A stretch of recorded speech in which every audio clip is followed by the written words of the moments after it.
Hey y'all, what's good, beautiful people? It's your girl Tay, and I'm here yet again with another update video. So definitely make sure you guys smash that like button, comment down below, subscribe, plus push your post notification bell button so that way anytime I upload a video, you will be notified. What's today? Is today Wednesday? I don't even know what today is. I'm going to say happy Wednesday, happy hump day. I'm checking the calendar just to make sure. Yeah, happy hump day, you guys. I know that I forgot to do a video yesterday, but I just haven't been feeling my best. And even today, I don't feel my best at all. I've got a headache. I don't know if it's a sinus headache, if it's me not wearing my glasses headache, because sometimes I get headaches when I go a couple of days without wearing my glasses, and then I start wearing them, then I'll get a headache. So I have no idea, but it's like a migraine, you know, the one that makes you very, very sensitive to sound and light. Definitely got some of that going on right now. But anyways, we are going to jump right into the news. Hold on one second. I've been seeing quite a few things. I don't know if it's all worth talking about, but the first thing that I did want to do is give you guys a little bit of an update. So this article actually came out 2 days ago by KTLA. Now, I'm not sure if I actually went over this with you guys, but just in case I did not, it says gas prices at the pump. We already talked about that. We already know that the gas prices are going up. I said to you guys myself that the last time that I went to go and fill my tank up with gas, it was $5.35, and that is for the lowest grade, and we're out here in California, okay? As far as I know, state lawmakers are still debating how gas rebate checks will be delivered and who will receive them. The governor proposed an $11 billion relief package. Registered vehicle owners would be eligible for $400 per vehicle, capped at $800 for 2 vehicles, totaling $9 billion in direct payments to millions of Americans.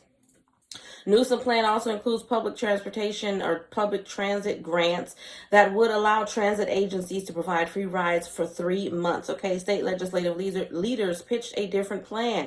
Their plan would funnel $8 billion through the franchise tax board. Taxpayers who earn annual salaries of $125,000 or less would receive $200 and an additional $200 for each child or other dependent. California has an unprecedented $68 billion in available general fund resources. Now, they say, or someone is saying, with the new revenue available for this year's state budget, the Senate is doubling down on our priorities. Relief is $8 billion for Californians facing higher consumer costs and reinvesting California's wealth in those who need it most, especially struggling families and small businesses, State Senator Tony Atkins said. A clearer picture of the state's gas rebate check timeline will surface in Governor Newsom's revised state budget, which is slated to be released later this week. The state budget will be finalized sometime in June, which is right around the corner. I really seriously feel like this year has gone by extremely fast. There's just so much going on. It's just a lot. It's definitely a lot, you guys. There's a lot going on in the world, okay? Hold on. There was some other stuff that I wanted to bring to you guys. Okay, so we've got 113,000 borrowers approved for public service loan forgiveness. The United States, or the U.S. Department of Education, announced at the end of April that more than 113,000 borrowers have been approved for $6.8 billion in loan forgiveness, thanks to interim changes to the Public Service Loan Forgiveness Program. This initiative to help public servants qualify for student loan debt forgiveness began in October of last year, when changes were made to the PSLF program, expanding debt relief to a greater number of Americans. Among those eligible for PSLF forgiveness are teachers, nurses, firefighters, and government workers. Okay, borrowers who devote a decade of their lives to public service should be able to rely on the promise of public service loan forgiveness.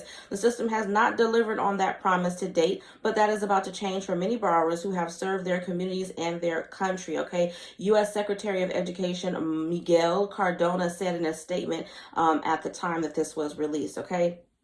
In addition to the expanded PSLF waiver, the federal student loan payment pause has also been extended through August the 31st. I did give you guys that information in a previous video, but just in case you missed it, I'm going to say it again. Student loan payments the pause has been extended all the way up and through August the 31st, okay? Federal student loan payments have been on hold now for more than 2 years. The Biden administration is exploring more widespread student loan forgiveness for federal student loan holders. How do you know if you're eligible for loan relief? Through through the expanded PSLF program, and how do you apply? Okay, so basically I'm going to assume that you would get in contact with your servicing, your loan servicing department. I'm just assuming. It says under the new limited PSLF waiver program, the Department of Education is making it easier for borrowers to enroll and receive program benefits. This includes making it simpler to identify and address potential errors made by their loan servicers and expanding the types of loans that will now be eligible for forgiveness. Another focus will be on enhancing benefits for those in the military, including converting time spent on active duty into a loan repayment. The department said all of this is great. All of this is great. Now, I know that none of this addresses all of the many issues that we are going through right now. The fact that gas is so high, considering the fact that the last time I checked, Biden was saying that he was going to go into some type of reserve and he was going to release a significant amount of oil so that that would help what's going on as it pertains to our gas prices going through the roof. But I have not seen, I have not seen, any differences since he made that statement, since he made that promise. So, we're going, this is one step in the right direction. Okay. I love to give credit where credit is due, because otherwise we would only have negativity and a whole bunch of, I don't know, you guys, my brain is kind of like scattered a little bit right now. You guys know that I've been working this new job, and training it's a bit intense. I'm not going to say what it is, but it's really, really intense. And so my brain is definitely on overload. Okay. But these are definitely some steps in the right area. Okay. I still think that they could be doing more. We all feel that they could be doing more, but it is what it is. Moving on from that, we have a beer recall. Okay. A popular beer. Wait. Where is this? Because this don't even, the type of, I don't drink beer. But this doesn't even look like it's over here. And it's not. This is in the UK. So we're going to skip past that.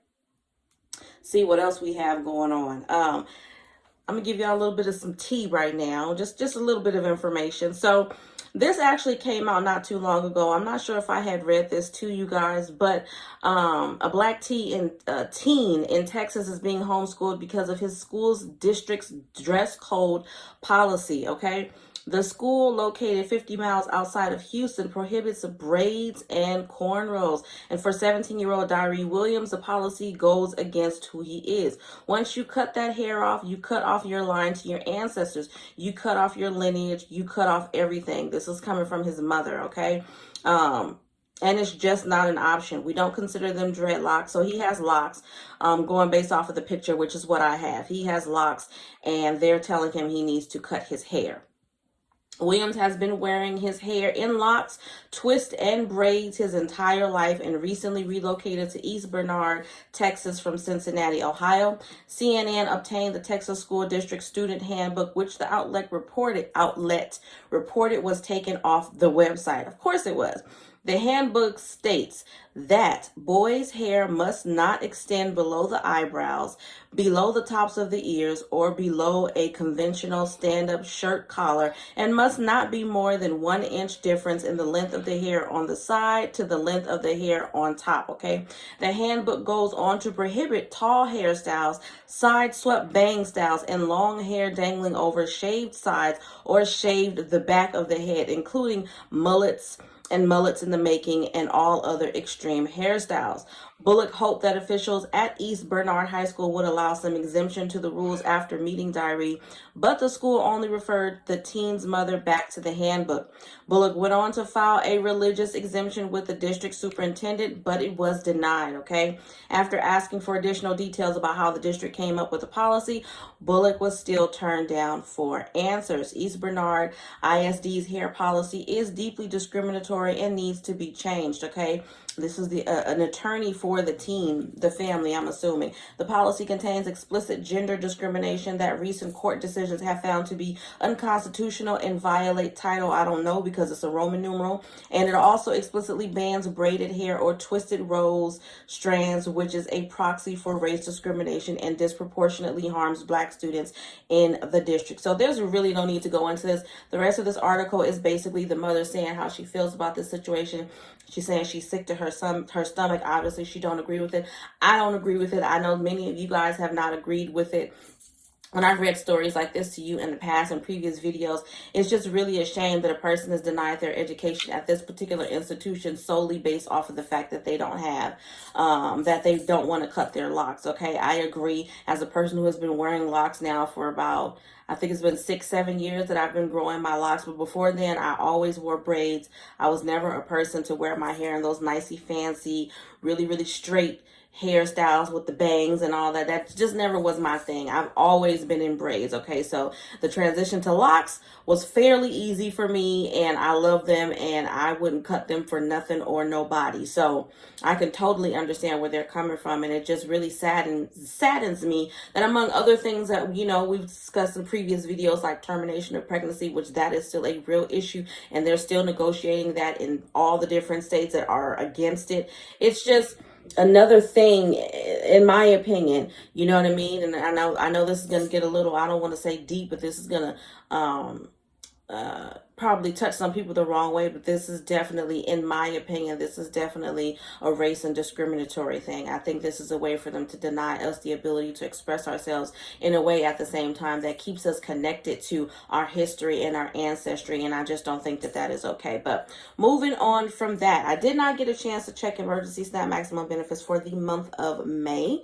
I am going to look at it right now and see if anything has changed on that front, but I don't think it has. Let me see here. So I am refreshing. I think everything is pretty much the same. I don't see anything that is different, but I'm going to give you the names and the payout dates right now. For the month of May, emergency SNAP maximum benefits, we currently have Alabama, June the 1st, Alaska, May the 3rd through the 31st, California, June the 11th and the 18th, Colorado, May the 8th and the 13th, Connecticut, May 17th, and all Fridays until all of May is complete.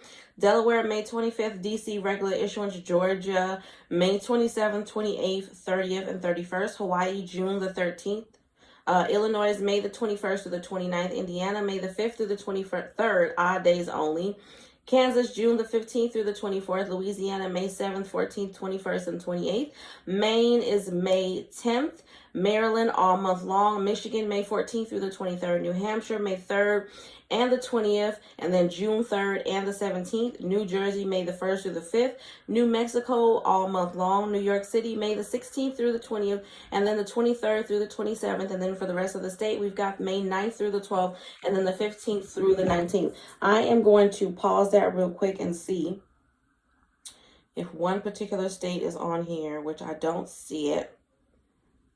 I don't see it. Okay. Yeah. Moving on from that, I have North Carolina, May the 22nd through the 31st. Ohio, May the 27th, Oklahoma, May 10th through the 15th, Oregon, May 10th, 27th, and June 1st, Pennsylvania, May 14th, and then the 17th through the 21st, the 24th through the 27th, and then July 8th, Rhode Island, May the 3rd, South Carolina, May the 1st through the 19th for currently approved households, and then all month long for newly approved households, Texas, May 2nd through the 6th, but give it all the way up until the end of the month, Utah, May 29th, Virginia, May 16th, Washington, May 3rd through the 20th, staggered, West Virginia, May 4th, and then June 15th, Wisconsin, May 21st, and then July 16th, and then finally Guam at May the 20th. Let me check one more time, see if a couple more states has been added. No, so I was looking for the Virgin Islands because they usually come on pretty late, but we've still got some time, plenty of time left in May for some more states to be added to this list if they haven't already rescinded their state of emergency declaration. So I'll just keep an eye on that as always. I have not forgot about rental assistance for you guys. I am planning on doing that video most likely this weekend. I just want to get enough information together. So if you missed out on that video, I asked you guys to put the name of the state, of your state, in the comment section down below, so that way I can try to look up as much information as it pertains to your specific state. Okay, and I still am going to do that, so I don't want you guys to think that I forgot. I'm trying to see if there's anything else. I think that is pretty much it. If you did not hear the name of your state called in today's video, 9 times out of 10, they have not been updated on the U.S. Department of Agriculture website, which is where I get my information from, because there's a lot of you guys that are asking me. However, I have also referred you guys back to your state social media pages. That includes Facebook, Twitter, Instagram. Sometimes they upload this information from your state's Department of Human Services, Department of Human and Health, Department of Social Services, depending on whatever it's called in your particular state. They will sometimes upload this information onto your social media pages before it gets updated onto the USDA website. Sometimes the USDA website can be a little bit slow and sometimes a little bit wonky. Okay, so with that being said, I just wanted to give you guys that additional information for those of you who are new. But at any rate, you guys, hope this information was in some way helpful or useful to you guys in the least little bit. Do me a favor, don't forget to smash that like button, because it really does help to let YouTube know that you like what I'm doing and you want me to stick around. Also, don't forget to drop some hearts down below, any color that you want. My brain is moving so much, I really need to just decompress it. I can't even think of a color that I would want you guys to put down below. So just drop some hearts down below. Let me know you made it all the way to the end of the video. As always, I'm going to say, remember to live, love, and elevate. And I will definitely see you guys in the next video. Peace, y'all.